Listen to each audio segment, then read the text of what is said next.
ಹುಡುಗನಿಗೆ 10th pass ಆದಮೇಲೆ bike ಕೊಡಿಸ್ತೀನಿ ಅಂತ ಹೇಳಿದ್ರಂತೆ ಅವ್ರ ತಂದೆ ತಾಯಿ. ನಾನು ಬೈಕ್ ಬೇಡ, ನಾನು ಓರಿಗಳು ಬೇಕು ಅಂತ ತಗೊಂಡಿದ್ದಾನೆ. ಎಷ್ಟು ಹೆಮ್ಮೆ ಅನಿಸುತ್ತೆ ನೋಡ್ರಿ ಅಲ್ವಾ.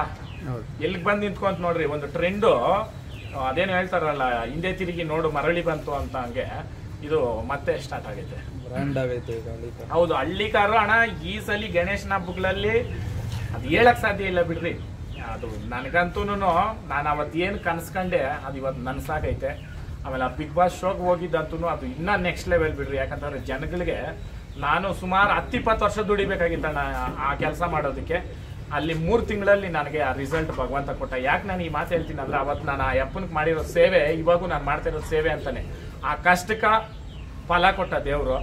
ಕೆಲವೊಬ್ರಿಗೆ ಏನಾಗೋಯ್ತು ಅಂದ್ರೆ, ಈ ತೆಲುಗುನಲ್ಲಿ ಒಂದು ಗಾದೆ ಐತೆ, ಎನ್ಯಾರ್ಗ ಐತೆ ಕನ್ಯಾರ್ಗಾಯ ಅಂತ.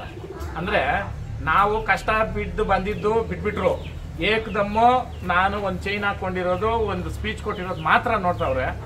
ನಾವು ಇದಕ್ಕೋಸ್ಕರ ಶ್ರಮ ಪಟ್ಟಿರೋದು ಎಷ್ಟು ದುಡ್ಡು ಖರ್ಚು ಮಾಡಿದ್ದೀನಿ. ಈ ಸುತ್ತಮುತ್ತ ಇರೋರ್ನ, ಇಲ್ಲಿ ನನ್ನ ಜೊತೆ ಬೆಳೆದಿರೋರ್ನ ಕೇಳ್ಕೊಳ್ರಿ. ಹೌದು, ಸಣ್ಣ ಪುಟ್ಟ ಅದು ಇದ್ದೇ ಇರ್ತೈತೆ. ಒಬ್ರು ಜೊತೆನಲ್ಲಿ ಇದ್ದಾಗ ಒಬ್ಬನು ಹೇಳ್ಕೊಳೋದು, ಇಲ್ಲ ಒಬ್ಬನ ಬಿಡೋದು, ಅವೆಲ್ಲ ಇಗ್ನೋರ್ ಮಾಡ್ಬೇಕಷ್ಟೇ. ಅವರು ಮಾತಾಡೋದು ನಾವು ಮಾತಾಡೋದು ನಮಗೂ ಅವ್ರಿಗೂ ವ್ಯತ್ಯಾಸ ಇರಲ್ಲ. ಆಮೇಲೆ ಫ್ರೆಂಡ್ಶಿಪ್ಪೇ ಇರ್ಬೋದು, ಸಂಬಂಧನೇ ಇರ್ಬೋದು, ಕೆಲವೊಂದು ಟೈಮಲ್ಲಿ ವ್ಯತ್ಯಾಸಗಳು ಬರ್ತವೆ. ಅದನ್ನ ಹೆಂಗೆ ದೂಗಿಸ್ಕೊಂಡು ಹೋಗ್ಬೇಕು ಹಂಗೆ ದೂಗಿಸ್ಕೊಂಡು ಹೋಗ್ಬೇಕು. ಅದನ್ನು ಒಬ್ರಿಗೊಬ್ರು ಟಾಂಟಗಳು ಕೊಟ್ಕೊಂಡಿದ್ರೆ ಅದು ದೊಡ್ಡದಾಗ್ತೈತೆ ಹೊತ್ತು ಚಿಕ್ಕದಾಗಲ್ಲ. ನಂದೇನಂತಂದ್ರೆ ನೋಡೋಣ, ಯಾವತ್ತೇ ಆಗಲಿ ಹೊಡೆದವನ್ಕನ ಹೊಡ್ಸ್ಕೊಂಡವ್ನು ದೊಡ್ಡವನಾಗ್ತಾನೆ. ಯಾಕಂತಂದ್ರೆ ಅವ್ನು ಏಟು ತಿಂದಿರ್ತಾನೆ, ತರ್ಜಿರ್ತಾನೆ. ಅವನು ಹೊಡೆದವನೇನು ದೊಡ್ಡವನಾಗಲ್ಲ. ಹಂಗೆ ಬೈದವನ್ಕನ ಬೈಸ್ಕೊಂಡವ್ನು ಒಳ್ಳೆಯವನಾಗ್ತಾನೆ. ಯಾಕಂತಂದ್ರೆ ಅವ್ನು ಅಂದಿರೋ ಮಾತು ಅವ್ನು ವಾಪಸ್ ತಗೊಳಕ್ಕಾಗಲ್ಲ. ಅರ್ಥ ಮಾಡ್ರಿ. ಈಗೇನು ಯಾರನ್ನಾದ್ರೂ ನಾವು ನಿಂದನೆ ಮಾಡಿರ್ತೀರಿ, ಆ ಮಾತುಗಳು ವಾಪಸ್ ತಗೊಳಕ್ಕಾಗಲ್ಲ. ಎದುರುಗಡೆ ನೋಡಿದವಾಗ ನಾನು ಅವನೇನೋ ಮಾಡಿದ್ರೆ ನಾನು ಈ ಥರ ಮಾಡ್ದಲ್ಲ ಅನ್ನಲ್ಲ ಅಂದಾಗ ಅವನಿಗೆ ಕಾಡ್ತಾ ಇರ್ತೈತೆ ಅದು. ಯಾಕಂತಂದ್ರೆ ಆತ್ಮ ಅನ್ನೋದು ದೇವರು.